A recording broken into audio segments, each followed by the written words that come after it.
Can you turn on the microphone, please? Can you hear me now? Yeah. Okay. Hi everyone, my name is Najm, and I'm going to talk about the digital controller, like everyone else here.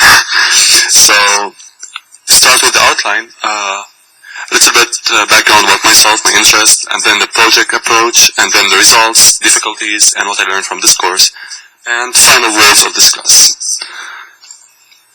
So background about Najm, which is me. I'm a master's student in electrical engineering with an emphasis in control systems, and my research interests are basically autonomous systems, self-driving cars, UAVs, unmanned aerial vehicles, and robust and adaptive control machine-human interactions.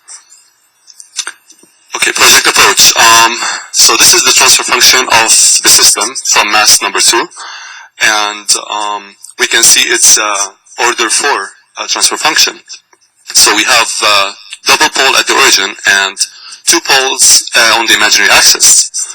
So I was thinking how to eliminate the effect of these 2 poles because the system is totally unstable. So I decided to add a compensator to eliminate the effect of the double poles at the origin. And the compensator is basically double poles at on the origin and double poles very far from the dominant poles, which are on the imaginary axis. So the effect of these poles at -10 is minimal and can be somehow like negligible. So the compensated system transfer function is as follows. And now a PID controller can be tuned to stabilize the system. I chose the easy way, PID tuner app on MATLAB. So I plugged in the compensated system and I tuned it until I met the specifications, the satisfactory design specs. And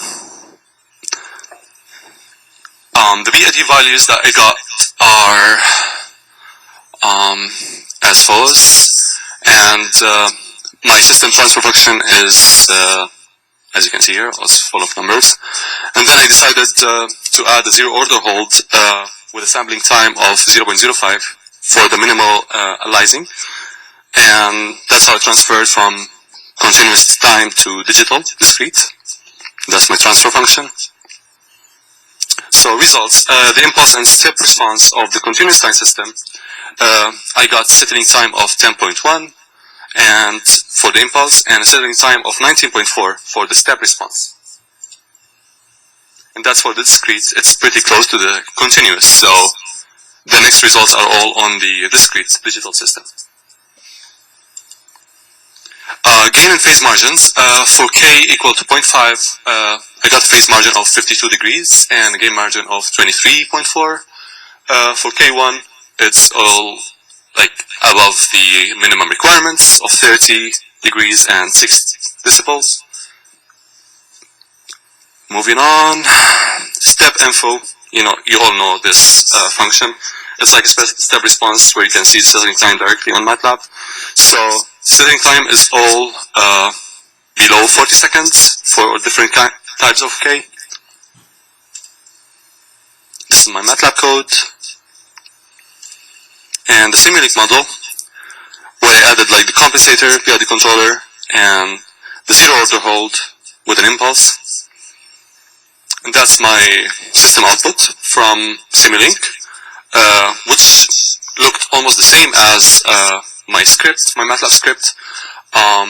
Settling time met the requirements, and there's a bit of an overshoot here, and a 1 second delay, and that's interesting in the system. Difficulties I faced while doing this project was stabilizing a 4th order system, choosing the approach. I didn't know which approach to choose. After adding the compensator, I tried to go sliding mode. I couldn't get it to work. Then I tried model free controller because I used that on a project before on a magnetic levitation system, and it worked, but the output wasn't that satisfactory. It didn't meet the requirements. So continuous or discrete, I didn't know what method to start first, do it all in continuous and then transfer it to discrete. So yeah, I decided to do it all S-plane, then transfer using zero order hold. what I learned from this course, modeling, analyzing, designing of digital control systems, scalable data control theory, and different ways of converting from S to Z to W plane, binary transformation, and from, like in the first lecture, brief history about control systems. Not in all my courses, like we know any history about the course, so it was nice to have. And I improved my MATLAB and Simulink skills. Final words of the class. Okay, this is me. Special thanks to Dr. Richard for being very helpful whenever we needed help. And thank you for making this tough course easy to learn and fun. I don't know if you guys can read this, even though your slides were too long, but very informative and easy to go through. So, yeah, thank you. And work smart, keep learning, always, never stop learning, and believe in yourself and stand for what's right, even if it means standing alone. Thank you, everyone. Any questions?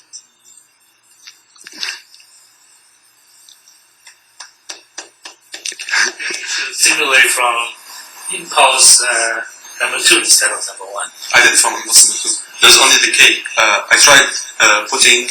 I'll show you. Okay, so I tried putting my impulse here. Okay. And it didn't make any difference. The output was the same. Okay. Yeah. All right. Because there's only decay and like the damper here, so it didn't make that much of a difference. Okay. Okay. Thank you. Any questions, guys? Okay. Thank you. Thank you.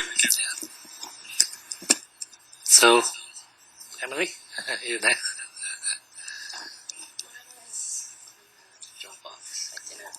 Oh, okay. So you need to log in.